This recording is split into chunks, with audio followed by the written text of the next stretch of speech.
اسلامی نظریاتی کونسل کے بعد پنجاب قرآن بورڈ نے بھی انجینئر محمد علی مرزا کو گستاخ قرار دے دیا۔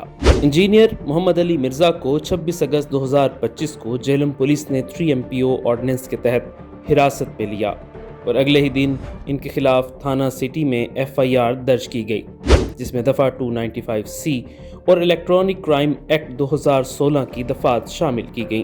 اسلامی نظریاتی کونسل نے 24 ستمبر کو ایک اجلاس میں انجینئر کے بیانات کا جائزہ لیتے ہوئے فیصلہ دیا کہ ان کے بعض الفاظ نقل کفر پر مبنی ہیں اور انہیں کسی شرعی مقصد کے بغیر دہرانا ناجائز ہے۔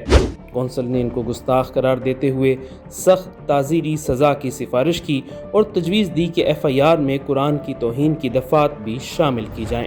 اب ایک اور حکومتی ادارے پنجاب قرآن بورڈ نے بھی انجینئر محمد علی مرزا کیس میں انہیں گستاخ قرار دے دیا ہے اور اسے فساد فی الارض کا مرتکب قرار دیا ہے۔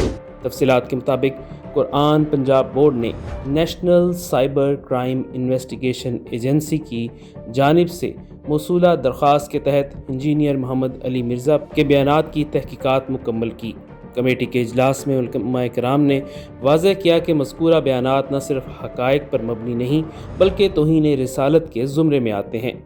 انجینئر محمد علی مرزا کے بیان کہ نبی صلی اللہ علیہ وسلم صرف ہدایت کے لیے آئے اور دنیاوی معاملات میں ان کا تجربہ صرف بکریاں چرانے تک محدود تھا، سراسر غلط اور قرآن و سنت کے منافی ہے۔ نبی صلی اللہ علیہ وسلم تجارت، حکمرانی اور سپہ سالاری میں بھی کامل تجربہ رکھتے تھے۔ انجینئر محمد علی مرزا کے بیان میں دجال اور اہل کتاب سے نکاح کے حوالے سے دی گئی معلومات بھی غلط اور توہین آمیز ہیں، جس سے قرآن کی معنوی وضاحت میں تحریف اور امت مسلمہ کی دل آزاری ہوئی۔ کسی مذہبی اسکالر کے لیے کسی پاک ہستی کے بارے میں ایسے الفاظ کا استعمال ہرگز مناسب نہیں، خاص طور پر اگر یہ الفاظ اپنے خیالات سے مسیحی یا کسی دوسری برادری کے عقائد کے ساتھ منسوب کیے جائیں۔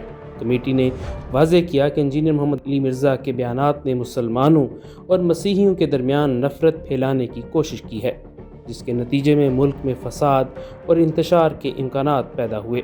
یاد رہے کہ انجینئر محمد علی مرزا اس وقت اڈیالہ جیل میں قید ہیں، جبکہ ان کی ضمانت کی متعدد درخواستیں بھی منظور نہیں کی گئیں۔ علماء کا اس حوالے سے کہنا ہے کہ انجینئر محمد علی مرزا کو سخت تعزیری سزا ملنی چاہیے تاکہ آئندہ کوئی شخص اس طرح کی جرات نہ کرے۔